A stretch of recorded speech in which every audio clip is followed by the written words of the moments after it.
Anthony Esolen is a professor of English at Thomas More College of Liberal Arts. Beginning this fall, he's lately left Providence College for a reason I'm going to state. He has his bachelor's degree from Princeton University and his Ph.D. in Renaissance English literature from the University of North Carolina. Did you go there, John? John Somerville. So there must be something going on there. He's the senior editor. I didn't say whether it was good or not. He's a senior editor for Touchstone. He's a regular contributor to Crisis magazine. He's the author of a lot of books, many of them very much admired here. A self-help book is 10 Ways to Destroy the Imagination of Your Child. And I'll bet that one didn't sell very well because knowledge of how to do that seems to be very widespread.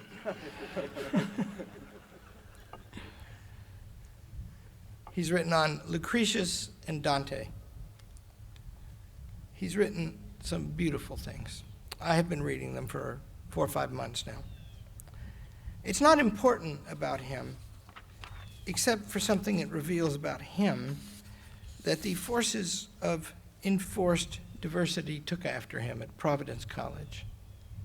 All he did was talk about God, and nature, and truth. Didn't say a negative thing about anybody that I can find.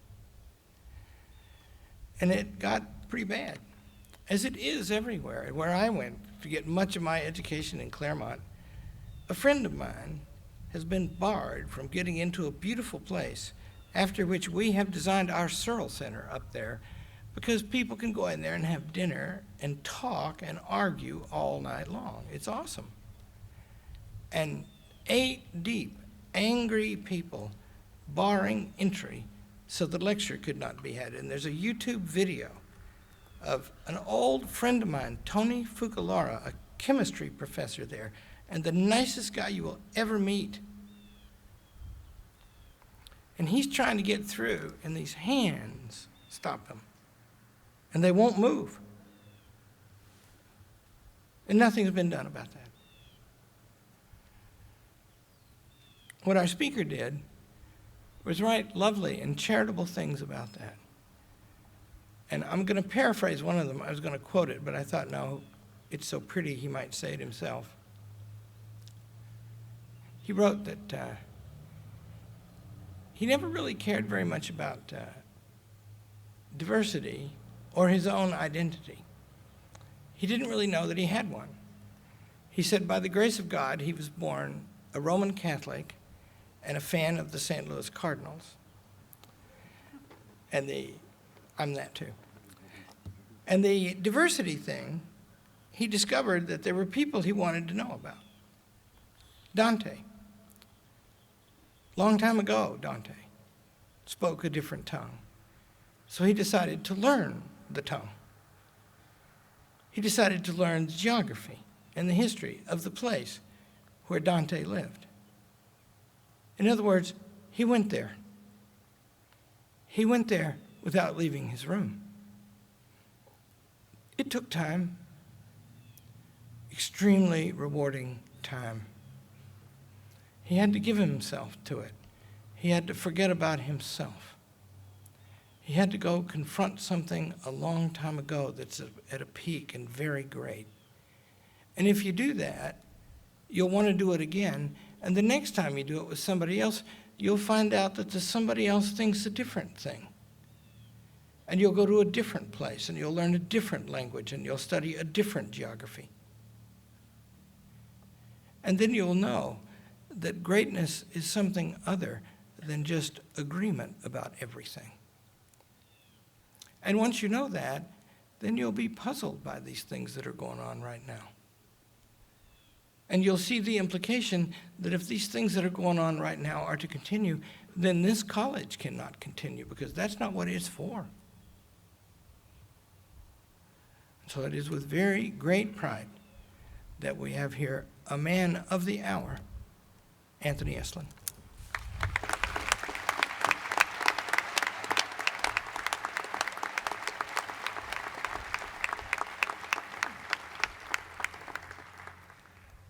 Thank you, President Arnn. I wish I could speak for myself as well as he has. Thank you, distinguished faculty and parents, kinfolk, friends, graduates. I'm honored and delighted to be here. And on a lovely day, too. Sun is shining. I heard mockingbirds on my way out here. And the air bringing suggestions of summer, even to Michigan, all the way to Traverse City. See, I'm showing my age here because when I was in grade school, we still had geography. It had not been folded into that thing called social studies. So we made maps rather than illiterate and ill-tempered posters for the March for Niceness. So as I say, at this auspicious moment, my thoughts naturally turn to poetry. I am, after all, an English professor. And I think of Satan in Paradise Lost. Anybody here from the University of Michigan? Yes? Paradise Lost is an epic poem by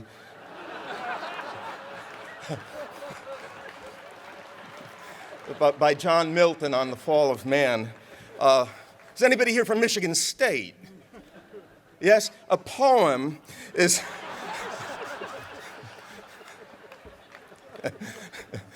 Poem is a form of art using words and sounds as their basic stuff. And if we were at a Catholic school, I'd ask if there were any Jesuits because I'd have to identify Satan for...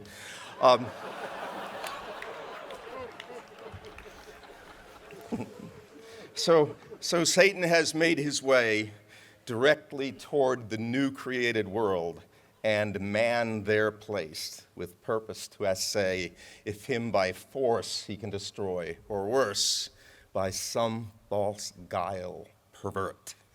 That's the new created world. That is not the United States, but I think there might be an analogy to draw there. It is the physical universe in all its glory. He's going to it not for any good he can gain from it, but merely to seduce man to his loss. For as Satan says, only in destroying I find ease to my relentless thoughts. Now, to my mind, Milton, among English authors, is second only to Shakespeare for his penetration into the heart and all of its tangled thickets and dark and musty corners. And there is a heart that we can talk about. There is such a thing.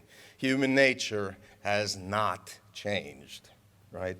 So we find Satan at the beginning of Book 4 of Paradise Lost, not rejoicing in his speed, even though he appears to have eluded detection, nor with cause to boast, for the evil he must face is not just a punishment applied to him from without. It is the collapse of being that he has brought on himself from within. And says Milton, horror and doubt distract his troubled thoughts, and from the bottom stir the hell within him. For within him hell he brings, and round about him, nor from hell one step, no more than from himself can fly by change of place. Now, in a remarkable speech that follows, Satan, you have to understand that Satan, when he is around other souls, whether they are the unfallen angels or his fellows in crime, the devils, whenever that is the case, he has to play the politician, and I use the word in its scornful sense. He cannot admit the truth. He can only be a rhetorician. But temporarily, he's not, as he believes, not within sight or hearing of any other soul. And then he cries for us a cry of existential ruin, says Satan. Which way shall I fly? Infinite wrath or infinite despair? Which way I fly is hell. Myself am hell. And in the lowest deep, a lower deep, still threatening to devour me, opens wide, to which the hell I suffer seems a heaven. Now, I know that there are some people here who are asking, I would be asking too at this point, why is this man beginning his commencement speech by speaking about Satan? After all, if you had done as most colleges do, you would have invited. And by the way, I owe a debt of gratitude to the students at Hillsdale College. I have heard that I was their choice. I'm delighted and honored. Most students will pick a celebrity or a political hack. I am not a celebrity, at least my bank book shows that, and the Lord has saved me from being a political hack, mainly by giving me an IQ above 90. I'm not responsible for that. I simply was born that way. Why is he speaking about Satan? And I reply that I do so because almost every other speaker at commencement in this nation, the celebrities and political hacks, will be speaking about Satan. Only they don't know that they are doing that. I'm giving you the prime example of someone who has, in their minds, commenced.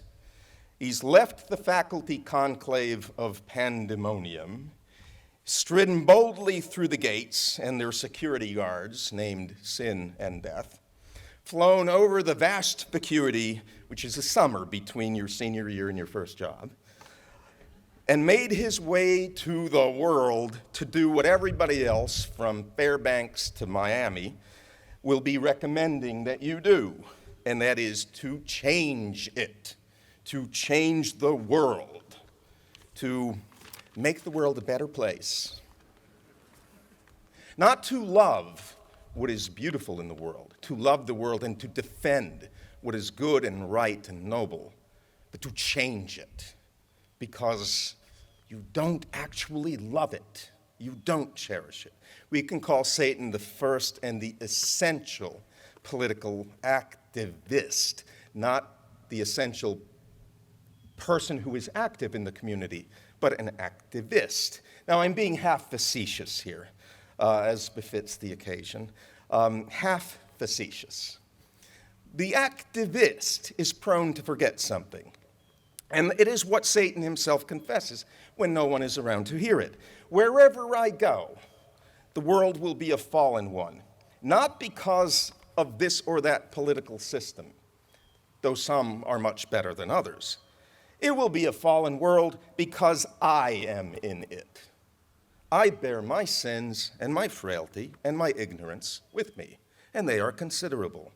Even the Epicurean Lucretius recognized this. He said, "We flee ourselves, whom we can never flee." Men are not bad because they live under a monarchy. Monarchies tend to be bad because monarchs are men. Men are not bad in the first instance because they live in a socialist state. Socialist state is bad because men run it and because it does violence even to that part of the nature of man that is not fallen. Socialist state, I believe, makes good men poor and bad men worse. So I'm not saying that one set of laws is as good or bad as another. I don't believe that. That's nonsense.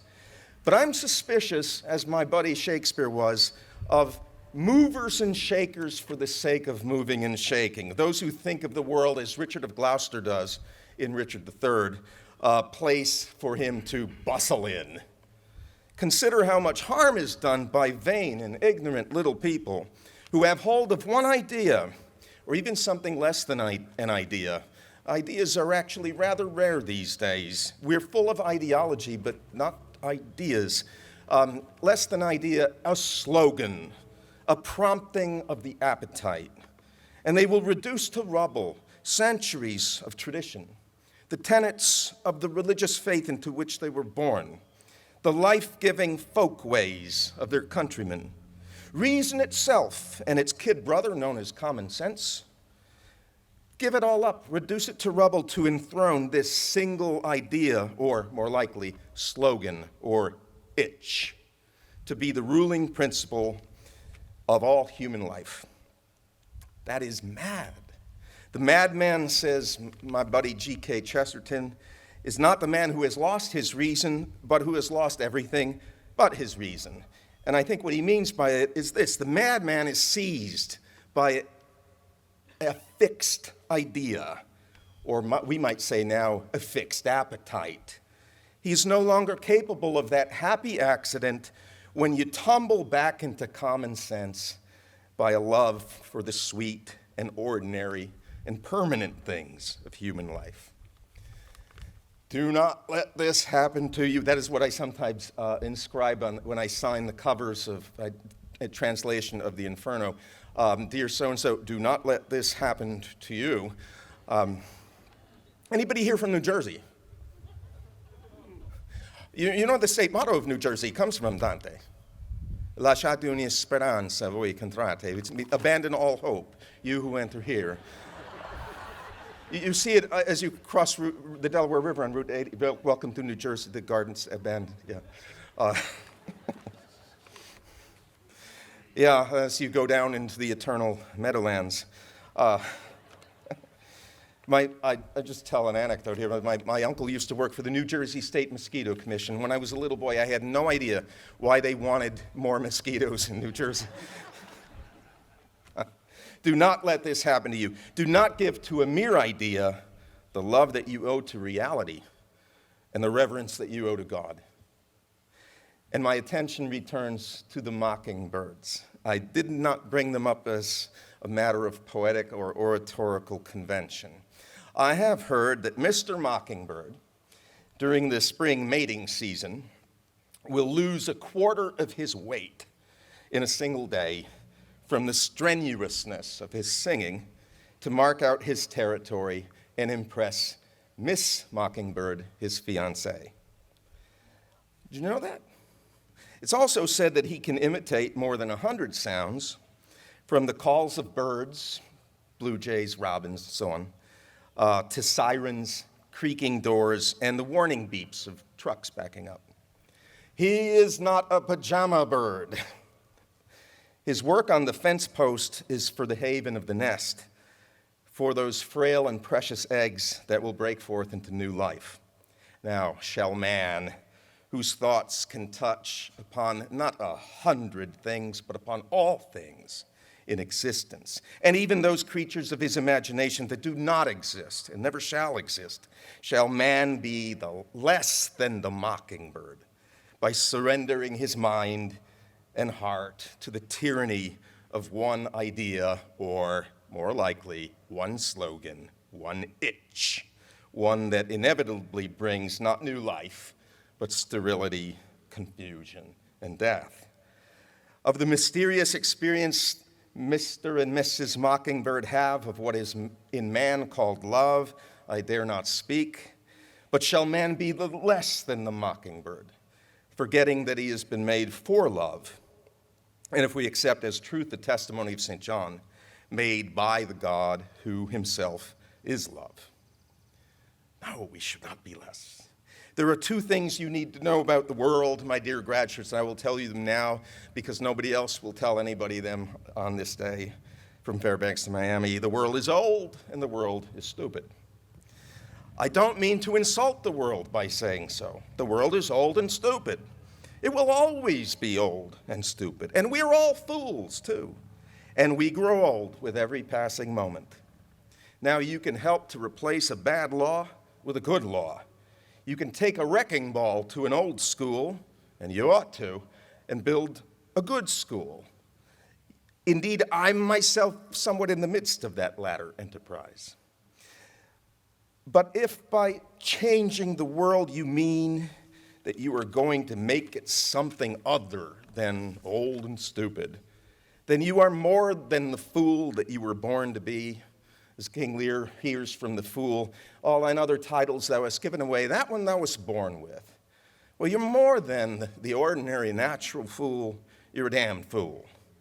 And if you take the moral tone of more careful commencement speakers, if you say first you have to change yourself, then only you can change the world.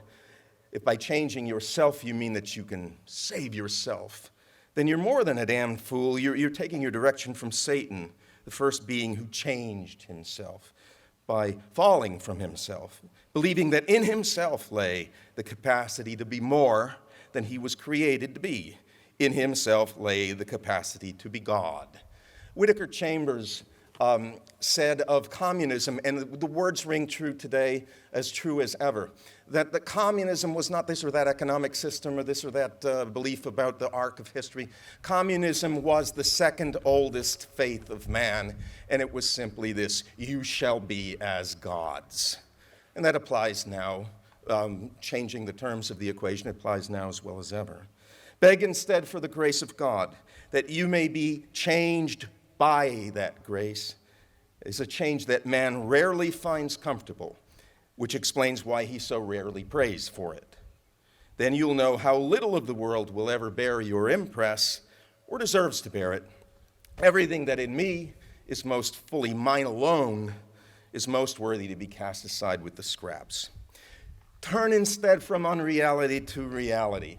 The mockingbird is real, and so are human beings when they do things whose goodness and rightness never passes away. I'm going to give you the words of C.S. Lewis in The Weight of Glory. He puts it as well as anybody possibly can, I think. As long as we are thinking of natural values, he said, we must say that the sun looks down on nothing half so good as a household laughing together over a meal, or two friends talking over a pint of beer, or a man alone reading a book that interests him. And that all economies, politics, laws, armies, and institutions, save insofar as they prolong and multiply such scenes, and I gather that you've had plenty of such scenes here at Hillsdale College. All those institutions, if they do not multiply and prolong these, are a mere plowing the sand, sowing the ocean, a meaningless vanity and vexation of the spirit. The Sabbath is not a vigil for Monday. You don't have a family as an accessory to your work or your self-indulgent play. There are people who put kisses out to use. I will not sully the day by uttering their names. Do not be so. Remember the true order of things, the good things. I see then in my mind's eye the lives of real people who remember that order, whom the mockingbirds would understand if they could understand anything. They are not angels, they are not saints, they do not dwell in heaven. They are men and women on this wayside place of wonder, this earth. They marry and are given in marriage. They raise a brood of shouting and running children. They tend the business of the day, which has joy enough and trouble enough of its own. They sing, they read books, they grow vegetables, they argue with their cousins, they bend the knee in prayer. They do not follow madmen over the brink into the sea. They are not lemmings of tomorrow. They like the cliffs and the sea too well for that. They remember those who taught them, not because they gave them the key to all knowledge, but because they, their teachers, were less foolish than the rest, though still foolish, and because they were human and they cherished them. They do not wish to impose their mad dreams upon the world, although many will be called to defend the goodness of that world. Nor do they despise the world, but in love they accept it for what it is. They do not require it to give what it cannot give. Such people, my dear graduates, I call them obedient servants of the day. They do not quench the flames of love and wisdom, nor do they hide their light under a bushel. They put it on a lampstand for all to see, the same lampstand in whose light they are reading a book or chatting about the children. And then I imagine someone who is more mischievous than the rest of these, who knows that all the world about, and I mean the false world, the world of change for change's sake, the world of bustle, the world that forgets what human beings are for, the world of the fixed lust, is like an endless plain of dead grass and dried thorny thickets. And he sees the light on the lampstand, the fire of what is good and holy and sweet and ordinary because everything is in order. He sees the light on the lampstand and that fire, and he sees that stubble. Then, oh, what a baptism there shall be. And that you may be a part of that baptism by fire. Whatever part you may play, I pray, and good students, may God be with you. Thank you.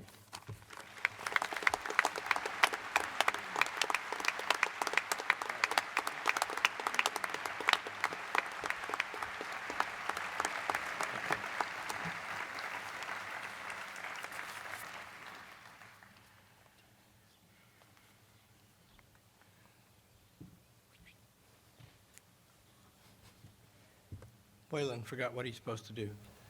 Aren't you supposed to help me give him a degree now? Yes. Okay, good. He's ready. All right. Professor Esolen, thank you for that wonderful thing, and also funny. I had a feeling it would be. And I'm personally am proud to have him here today. All of us are. And would you come forward, please?